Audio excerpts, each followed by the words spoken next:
আল্লাহ আল্লাহ কে মুবারক নাম হায়, আল্লাহ আল্লাহ আশিকোं का काम है। अल्लाह अल्लाह तू मेरा रहमान है, अल्लाह अल्लाह तू मेरा रहीम है। जिंदगी में बंदगी तू करना है, जिंदगी में बंदगी तू करना है,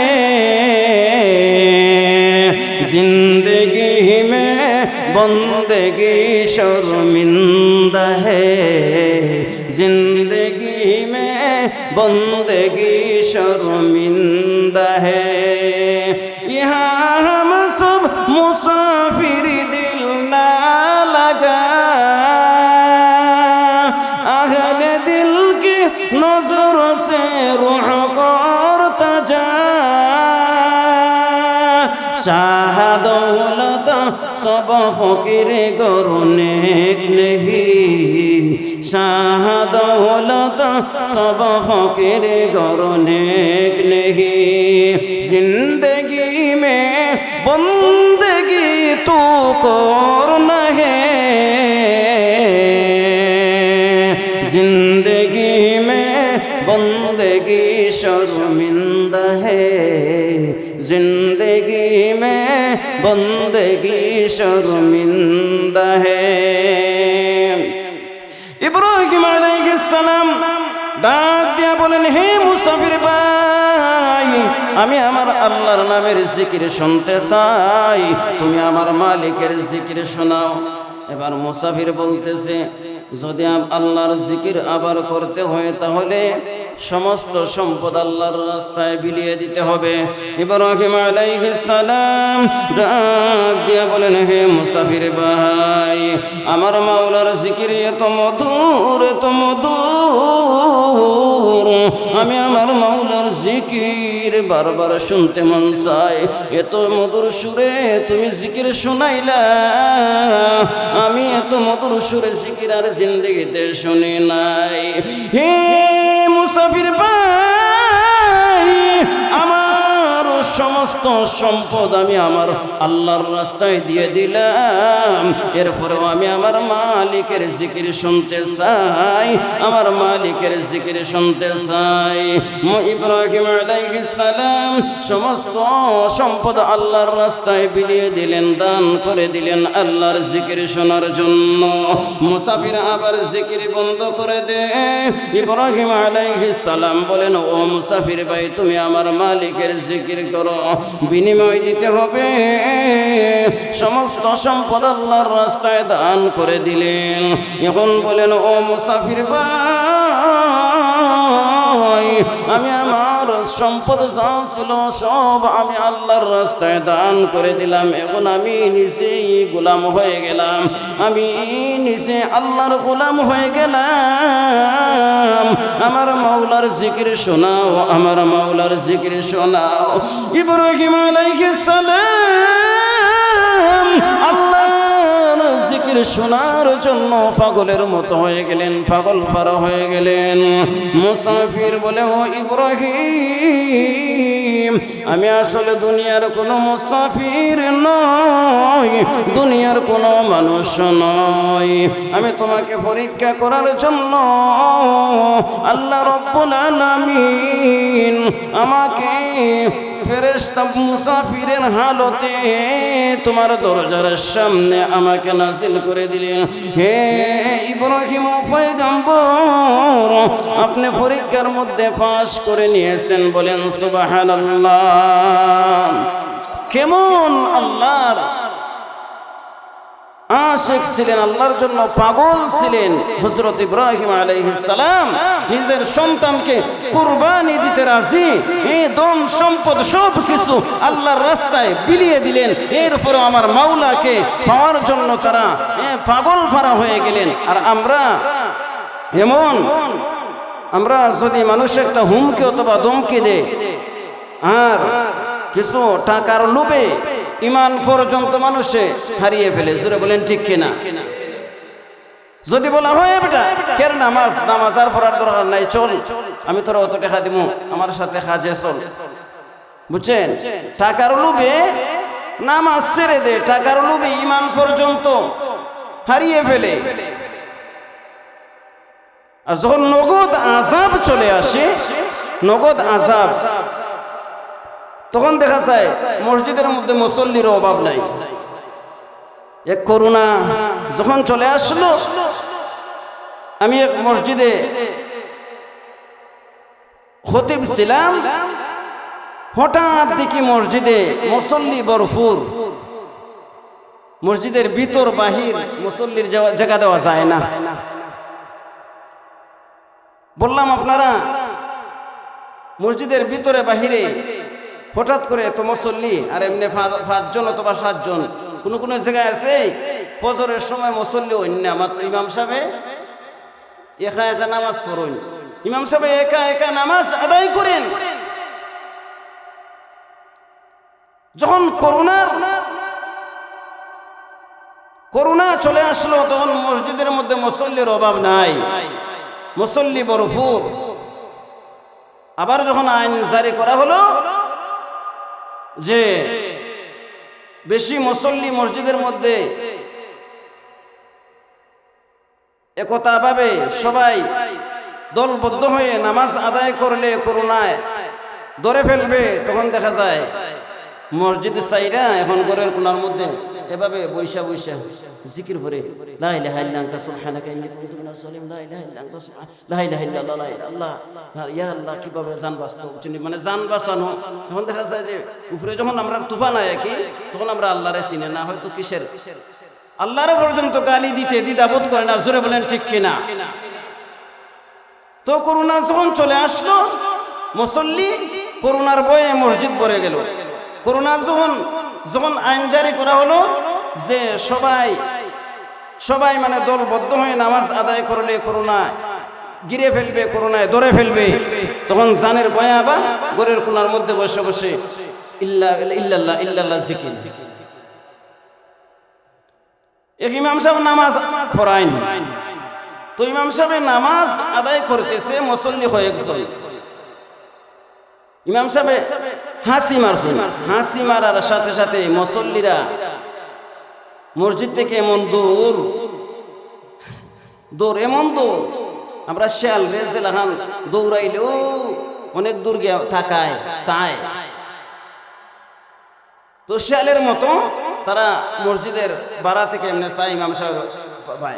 ইমাম সাহেব বলতেছে যে ইমাম সাহেব, আপনি যে হাসি মারছেন, আপনার হাসির সাথে করোনা সমস্ত মসজিদের মধ্যে ছড়িয়ে গেছে, নাউযুবিল্লাহ।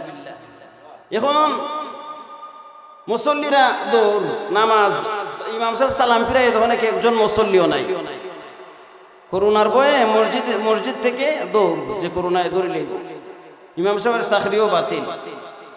এই হলো আমাদের সমাজের অবস্থা, আমাদের সমাজের অবস্থা এমন। কিন্তু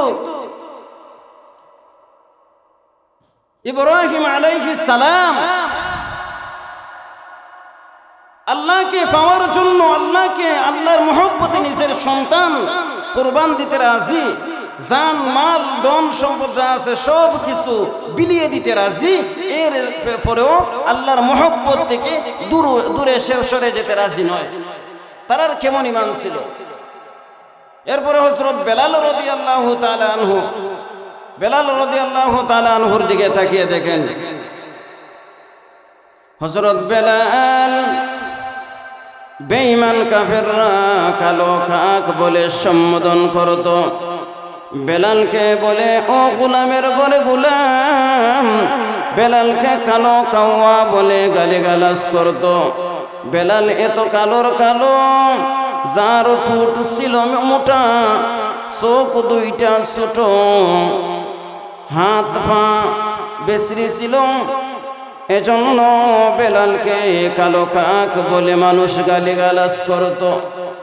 যে বেলালকে কালো কাউয়া বলে গালিগালাজ করত, ওই বেলালের অন্তরে আমার আল্লাহর ভালোবাসায় ভরপুর, বলেন ঠিক কিনা?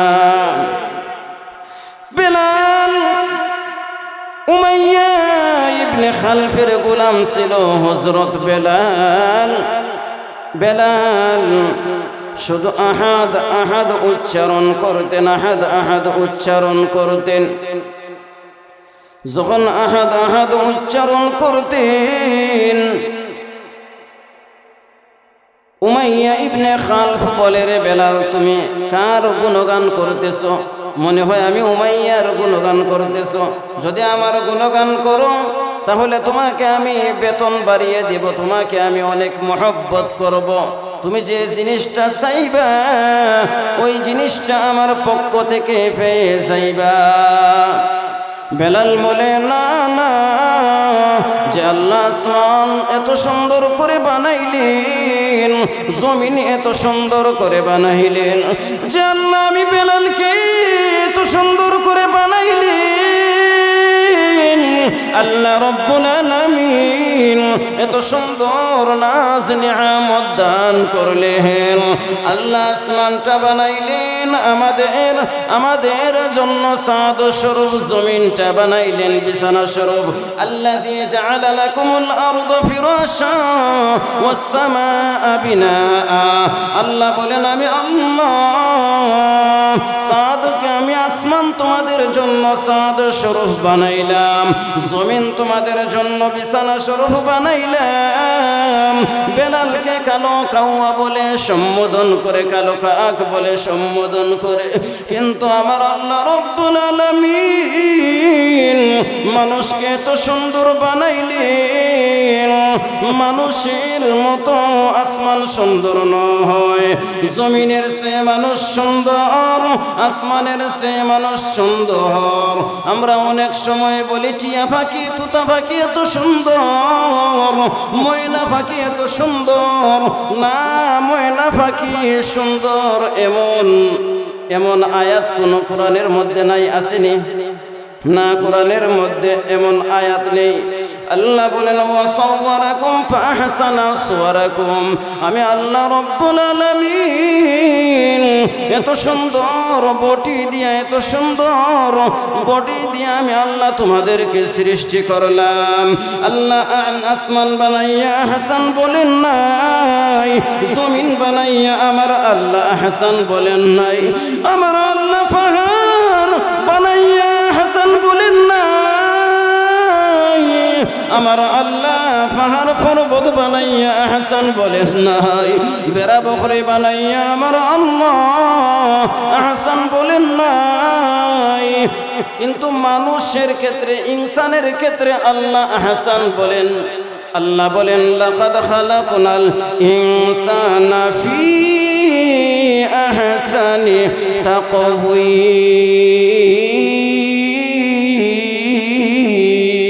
তাকওয়িম। আল্লাহ বলেন, লাকাদ খালাকনাল ইনসানা ফি আহসানি তাকওয়িম। মানুষকে আমি সবচেয়ে সুন্দর করে, সুন্দর অবয়ব, সুন্দর গঠনে সৃষ্টি করলাম। বলেন সুবহানাল্লাহ। মানুষের চেয়ে আর কোনো কিছুই এত সুন্দর নয়। ফেরেশতার চেয়ে, আমরা অনেক সময় বলি যে ফেরেশতা মানুষের চেয়ে মনে হয় ফেরেশতা সুন্দর, না, ফেরেশতার চেয়েও মানুষ সুন্দর। তো হযরত বেলাল রাদিয়াল্লাহু তাআলা আনহু বলেন যে আল্লাহ আমাকে এত সুন্দর করে বানাইলেন, ওই আল্লাহর গুণগান করতেছি, আল্লাহর নামের জিকির করতেছি। উমাইয়া বলে, রে বেলাল, তাহলে শোনো রে বেলাল, তোমাকে ফাঁসির কাস্টে ঝুলিয়ে দেওয়া হবে, তোমাকে টুকরো টুকরো করে দেওয়া হবে। বেলালকে উমাইয়া কি করলো?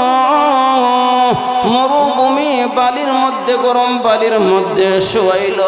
বেলালকে বালির মধ্যে শোয়াইয়া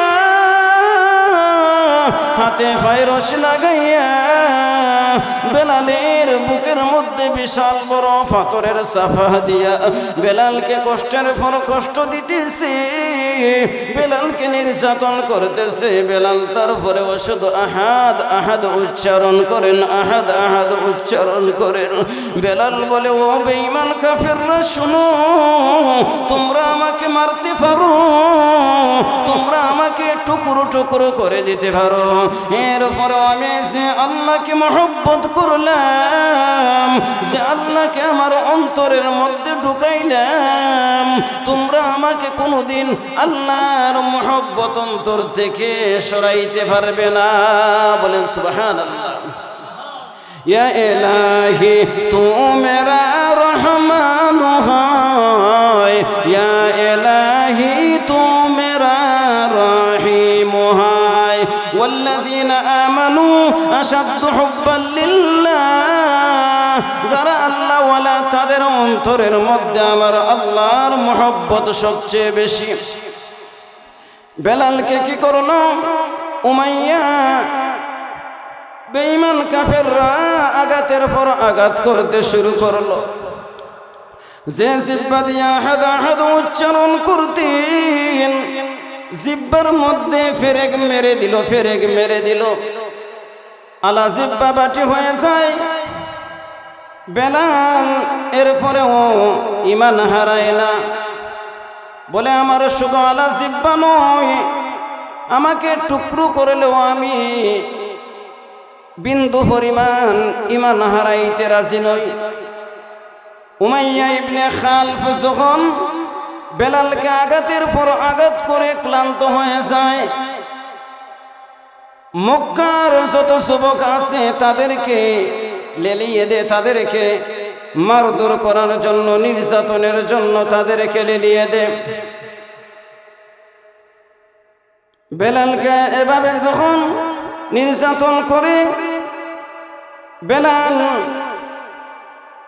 বেলালের হাতে পায়ে রশি লাগাইয়া গুড়ার এক পায়ের মধ্যে রশি বাঁধিয়া গুড়া দৌড়ায়। বেলালকে এভাবে টেনে হেসড়ে মক্কার গলিতে গলিতে যখন টানতেছে, বেলালের শরীরের চামড়াগুলা বলে বলে উঠে, তার উপরেও বেলাল আহাদ আহাদ উচ্চারণ করে। কেমন বেলাল ছিলেন! হযরত আবু বকর সিদ্দিক রাদিয়াল্লাহু তাআলা আনহু চলে আসলেন, আসিয়া বলেন, রে বেলাল, ইসলাম গ্রহণ করার জন্য তোমার কি এমন অবস্থা?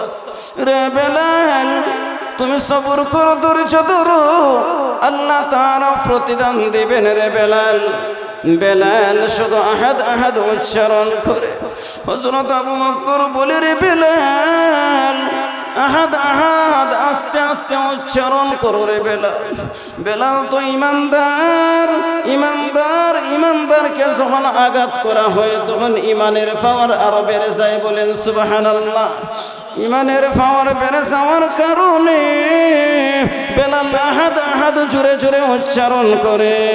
হযরত আবু বকর উমাইয়ার কাছ থেকে যখন ক্রয় করে নিয়ে গেলেন, ক্রয় করে নিয়ে যাওয়ার পর সংক্ষিপ্ত করে দিতেছি, নবীজির দরবারে চলে যায়, গিয়ে বলে, ওগো পয়গম্বর, বেলালকে এত নির্যাতন করলো বেঈমান কাফেররা। বেলাল বলে, ও মন পয়গম্বর, ওগো নবীজি, আল্লাহকে এত মহব্বত করি আমি গো নবীজি, আপনাকে এত ভালোবাসি, আমার জীবন দিতে রাজি, আপনাদেরকে ছেড়ে দিতে রাজি নয় গো নবীজি। আমি আপনার কাছে এসেছি আপনার চেহারা মুবারক দেখিয়া সমস্ত দুঃখ ভুলে গেলাম। বলেন সুবহানাল্লাহ। সমস্ত দুঃখ কষ্ট আমার দূর হয়ে গেছে। বেলাল রাদিয়াল্লাহু তাআলা আনহু এত কষ্ট করলেন, নবীজি ওই বেলালকে মদিনার মসজিদে নববীর মুয়াজ্জিন হিসাবে নিযুক্ত করলেন। বলেন সুবহানাল্লাহ। আযান দিতেছেন, আশহাদু আল্লা ইলাহা ইল্লাল্লাহ,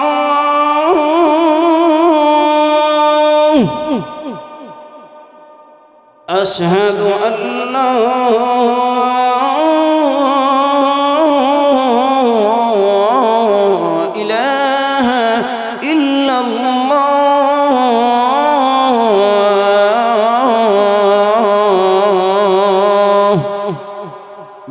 আশহাদু আল্লাহ ইলাহা ইল্লাল্লাহ শিন উচ্চারণ করতে পারেন নাই, আশহাদু আল্লাহ ইলাহা ইল্লাল্লাহ। কারণ বেঈমান কাফেররা যখন ফেরেক মারছিল তখন আলাজিবরা নষ্ট করে দিয়েছিল, শিন উচ্চারণ করতে পারেন নাই। লোকেরা বলা বলি করলো, নবীজির কি হলো বুঝলাম না। এই মদিনার জমিনে এত সুন্দর সুললিত কণ্ঠের অধিকারী, এত সুন্দর সুন্দর কণ্ঠে আজান দিতে পারে, ওদেরকে রাইকে ওই বেলাল শিন উচ্চারণ করতে পারে না। ওই বেলালকে কিসের জন্য মুয়াজ্জিন হিসাবে নিযুক্ত করে রেখেছেন? মুয়াজ্জিন সাহেব কিসের জন্য বদলায় না? তো নবীজি কি করলেন? এশার নামাজের পরে হযরত বেলালকে বললেন, বেলাল ফজরের আজান আর একজন সাহাবী দিবে, ফজরের আজান থেকে তোমাকে মদিনার মসজিদ থেকে বরখাস্ত করা হলো। বেলাল কান্না করে আহার বলে, ওগো পয়গম্বর, আপনি আমাকে মদিনার মসজিদ থেকে বরখাস্ত করে দিলেন গো নবীজি, আমি আপনার মুহাব্বতে গো নবীজি।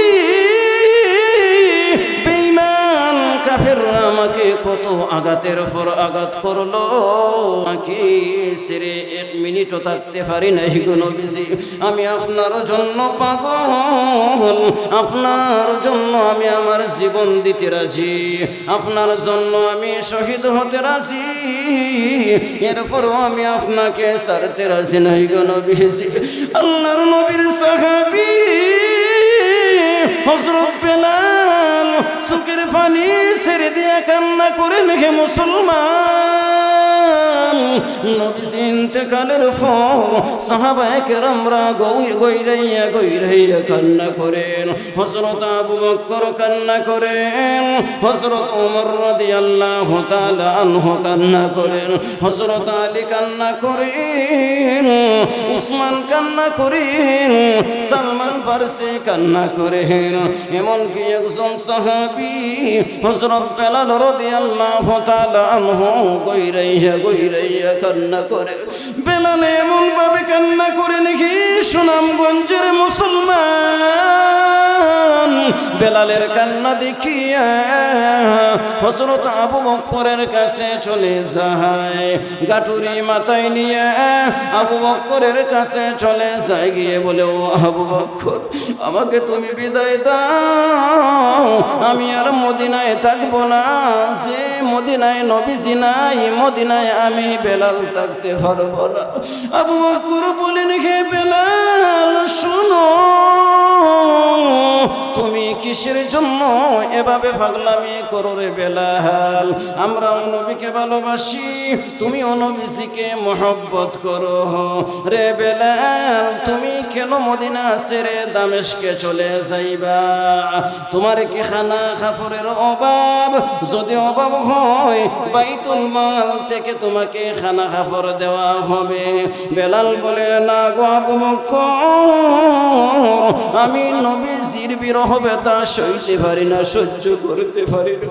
আমি যখন মসজিদের মধ্যে চলে যাই, নবীজি মসজিদের মধ্যে নবীজি ইমামতির মসাল্লায় ইমামতির জায়নামাজে না দাঁড়াইলে আমার কলিজা ফেটে যায়। নবীর কথা স্মরণ হয়, নবীজির বিরহ ব্যথা আমি সইতে পারি না, মেনে নিতে পারি না। রে আবু বকর শোনো, আমাকে তুমি বিদায় দাও। হযরত বেলাল গাঠুরি মাথায় নিয়ে দামেস্কে চলে যায়। বর্ণনায় পাওয়া যায় 6 মাস অথবা 2 বছর হযরত বেলাল দামেস্কে পরে আসেন। একদিন ঘুমের ঘরে চলে যান, স্বপ্নে দেখেন নবীজি বলেন, রে বেলাল, এটা কেমন জুলুমের কথা রে বেলাল, তুমি অনেক দিন হয়ে গেল আমার রোজা মুবারকে আসো না, তুমি কোথায় চলে গেলা রে বেলাল? একবার কি আমাকে দেখতে মন চায় না? বেলালের ঘুম ভেঙে যায়। বেলাল গভীর রজনীতে নবীজির মহব্বতে বাহনের উপর সোয়ার হইয়া বেলাল মদিনার দিকে রওনা দেয়। যখন মদিনায় চলে আসে, নবীজির রওজা মুবারকে আসার পরে বেলাল কান্না করে আর বলে, ওগো পয়গম্বর, বেয়াদবি হয়েছে, আমাকে মাফ করে দাও, ক্ষমা করে দাও। বেলাল লক্ষ্য করে দেখলেন মদিনার যত সাহাবায়ে কেরামগণ আছে সবাই মসজিদের নববীর দিকে ছুটে গেলেন, মহিলারা ছুটে গেলেন, ছোট ছোট মাসুম বাচ্চারা বেলালকে দেখার জন্য ছুটে গেলেন। মসজিদে নববীর দিকে চলে যায়, মাসুম বাচ্চারা ডাক দিয়া বলে, মা গো, মনে হয় নবীজি নবীজি মদিনায় চলে এসেছেন। হযরত বেলাল যেহেতু এসেছে, নবীজি মনে হয় এসেছেন, চলো নবীজিকে দেখার জন্য চলে যাই। যখন মসজিদে নববীর মধ্যে চলে যায়, সাহাবায়ে কেরামগণ ডাক দিয়া বলেন, রে বেলাল, তুমি এসেছো, তোমাকে দেখিয়ে নবীজির কথা স্মরণ হয়ে গেল, কান্নার রোল পড়ে গেল।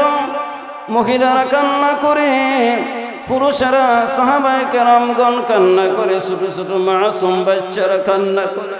মদিনার মাসুম বাচ্চারা পর্যন্ত নবীজিকে মহব্বত করত। সাহাবায়ে কেরামগণ বলেন, হো বেলাল, শোনো, মধুর সুরে আজান দাও, তোমার আজান শুনতে মন চায়। বেলাল বলে, না, আমি আজান দেব না, আমি যদি আজান দেই নবীজি নামাজ পড়ানোর জন্য কি মসজিদে চলে আসবেন? না, তাহলে আমি আজান দেব না।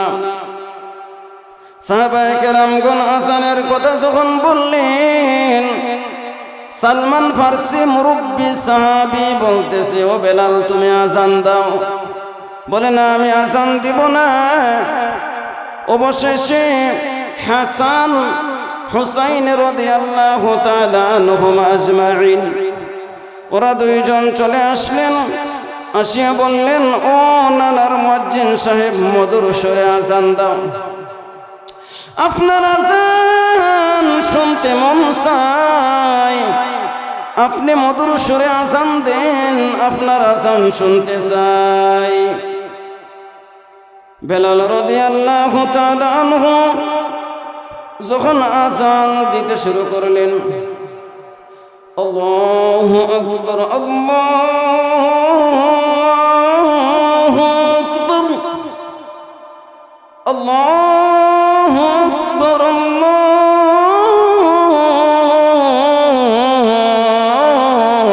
আল্লাহু আকবার। হযরত বেলাল, আশহাদু আন্না মুহাম্মাদার রাসূলুল্লাহ, আশহাদু আন্না মুহাম্মাদার রাসূলুল্লাহ,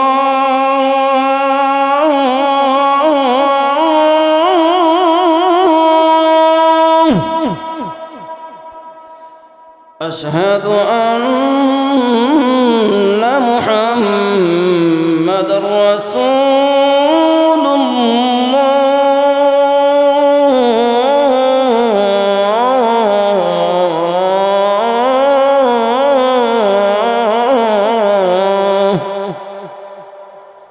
হযরত বেলাল যখন আশহাদু আন্না মুহাম্মাদার রাসূলুল্লাহ ওই বাক্যটা উচ্চারণ করলেন, বেহুশ হয়ে জমিনের মধ্যে পড়ে গেলেন। বলেন সুবহানাল্লাহ। কেমন নবীর আশিক ছিলেন, তাদেরকে বলা হয় আশিকে রাসূল। আর আমরা তো শবে বরাত আসলে জিলাপির জন্য পাগল হয়ে যাই, জুড়ে বলেন ঠিক কিনা? শবে কদরের আশা করি, 5 ওয়াক্ত নামাজের জন্য প্রস্তুতি নেই না।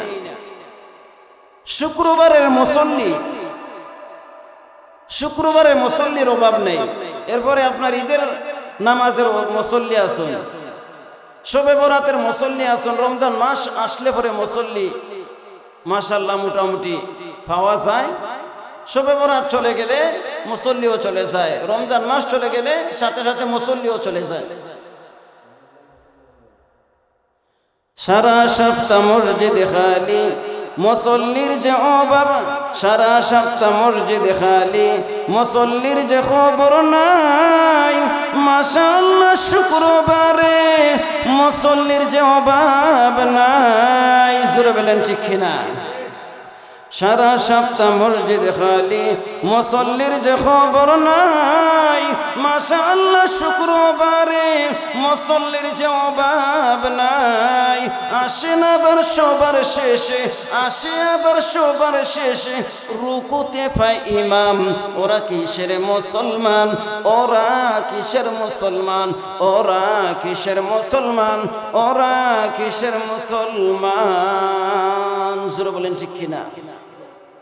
সারা সপ্তাহ মুসল্লি, ইমাম সাহেব অথবা 2-3 জন মুসল্লি লইয়া আপনার নামাজ পড়ে নাকি কোনো হাল কোনো স্রোতে, এরপরে মুসল্লি না। কেমন মুসলমান আমরা? আসলে মুসলমান দাবি করি, নামে শুধু দাবি করি। কি কেমন ভয়ঙ্কর আযাব হবে নামাজ না পড়লে জানেন তো? যে ব্যক্তি এক ওয়াক্ত নামাজ ছেড়ে দিল, খাজা নামাজ আদায় করলো, হাদিসের মধ্যে এসেছে 2,88,00,000 বছর দুজখের আগুনে জ্বলতে হবে। বলেন নাউজুবিল্লাহ। আল্লাহর পয়গম্বর বলেন বেনমাজির কবরের মধ্যে তো ভয়ঙ্কর আযাব হবে, ভয়ঙ্কর আযাব হবে। বেনমাজির কবরের মধ্যে বিশাল বড় বড় 99টা সাপ দেওয়া হবে। দুনিয়াত মশার কামড় সহ্য করতে পারে না। আল্লাহ, আমরা দুনিয়াতে মশার কামড় সইতে পারি না। নবীজি বলেছেন অন্ধকার কবরে 99টা সাপ দেওয়া হবে। বেনমাজিকে এমন দংশন করবে, হাদিসের মধ্যে রয়েছে বেনমাজিকে একবার যখন দংশন করবে, একবার আঘাত করবে, 70 গজ মাটির নিচে দাবাইবে, আবার আঘাত করবে, 70 গজ মাটির নিচে দাবাইবে, আবার উঠাইবে। এভাবে সাপ যখন দংশন করবে, হে মুসলমান, আপনি আমি কেমন করে সইব? আপনি আমি মেনে নিব কেমন করে? দুনিয়াতে আমরা মশার কামড় সইতে পারি না। মশার কামড়ের ভয়ে মশরের ভিতরে ঢুকে যাই। জুড়ে বলেন ঠিক কিনা? সাপের দংশন এত ভয়ঙ্কর, একবার যদি সাপে দংশন করে সমস্ত শরীর বিষাক্ত হয়ে যাবে। হাদিসের মধ্যে এসেছে ওই সাপ যদি দুনিয়ায় সাধারণ একটু নিঃশ্বাস ছাড়ে, তাহলে সমস্ত দুনিয়া জ্বলে পড়ে ছারখার হয়ে যাবে। তাহলে সাপের কামড় আমরা সহ্য করতে পারবো না। যদি সহ্য করতে পারি না, এরপরেও কেন আমরা আজান শুনে মসজিদে আসি না? আজান শুনে যারা বিছানা,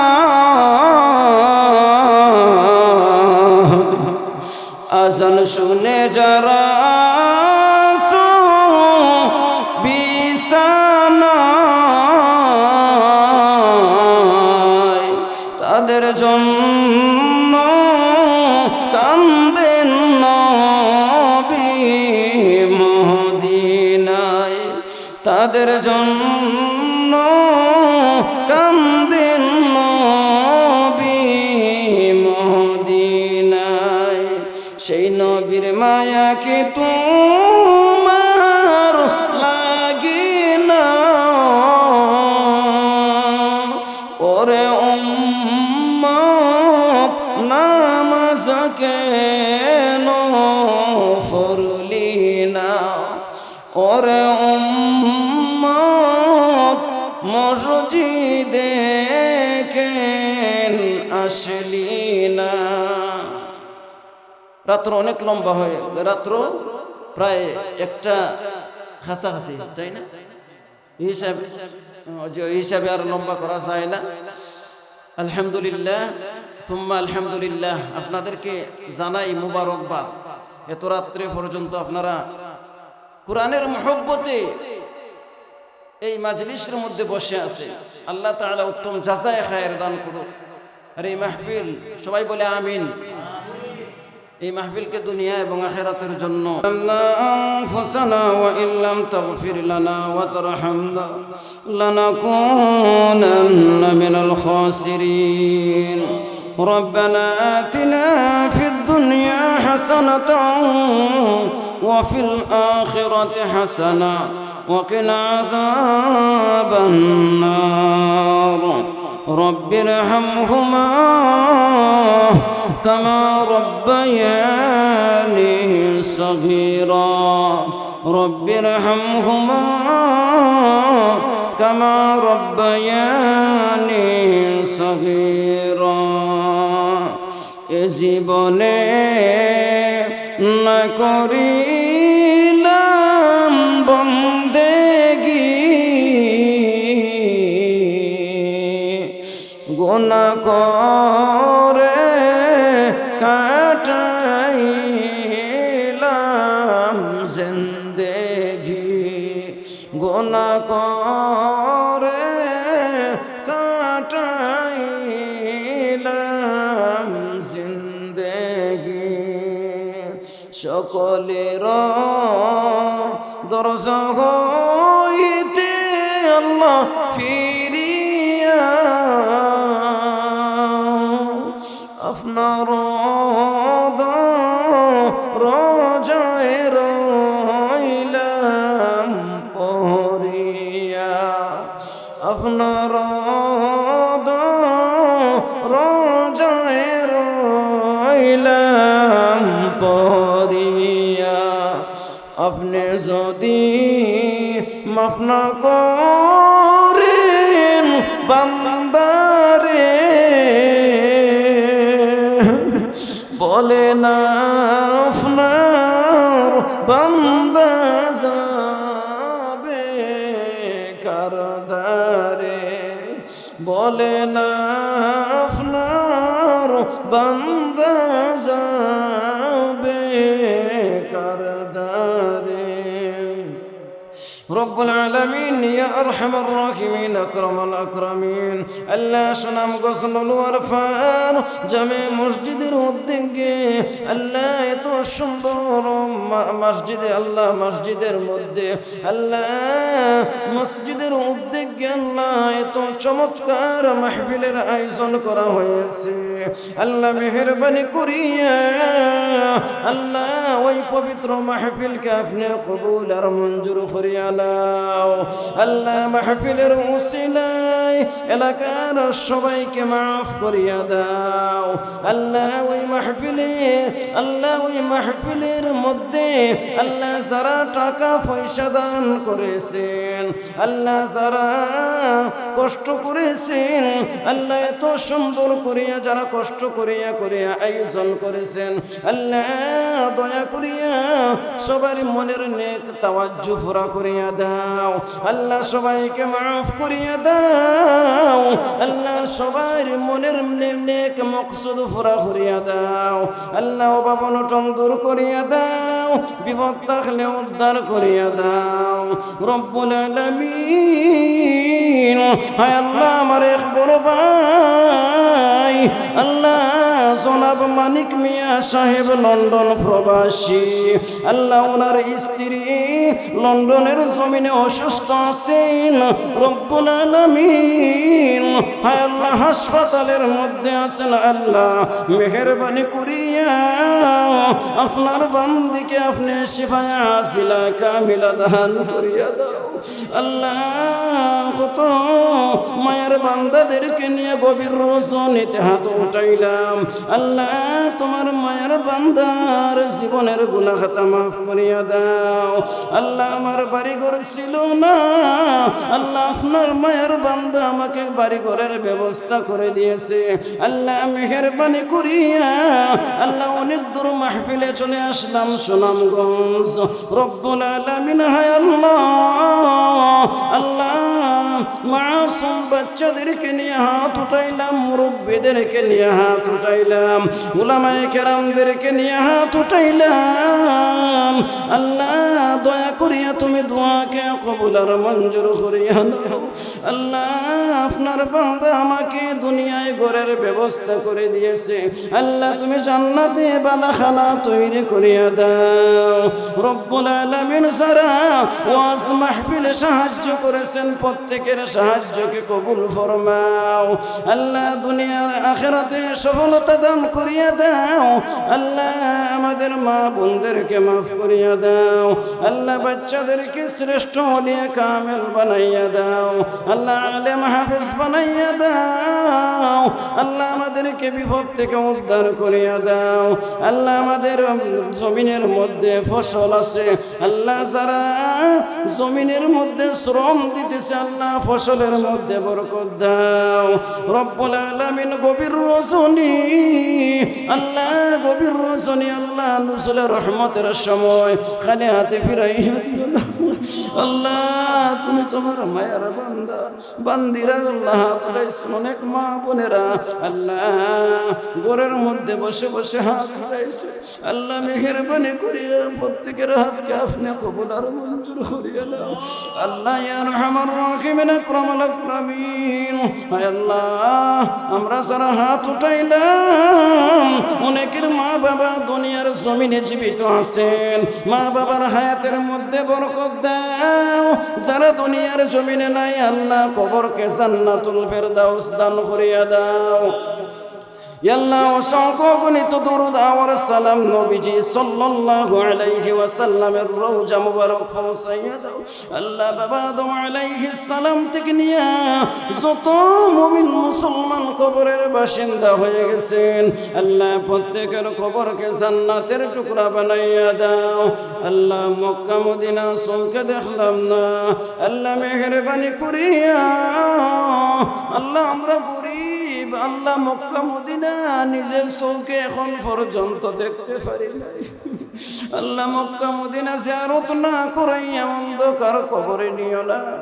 আল্লাহ সাদা কাপড় গায়ের মধ্যে লাগার আগে ইহরামের কাপড় বাঁধার তৌফিক দান করিয়া দাও। আল্লাহ আমাদেরকে মক্কা মদিনা জিয়ারত করার তৌফিক দান করিয়া দাও। আল্লাহ হজ্জে মাবরুর ফরমাও। আল্লাহ প্রত্যেকের মনের নেক বাসনা আকাঙ্ক্ষা পুরা করিয়া দাও।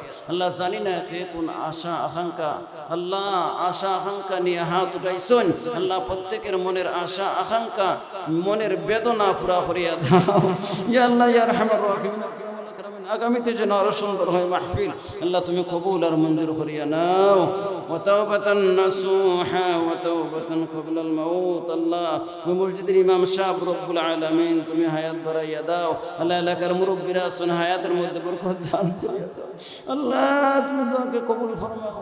মিন্নাস সুআল ওয়া মিনকাল কাবুল। সাল্লাল্লাহু তাআলা আলা খায়রি খালকিহি মুহাম্মাদিন ওয়া আলিহি ওয়া আসহাবিহি আজমাইন।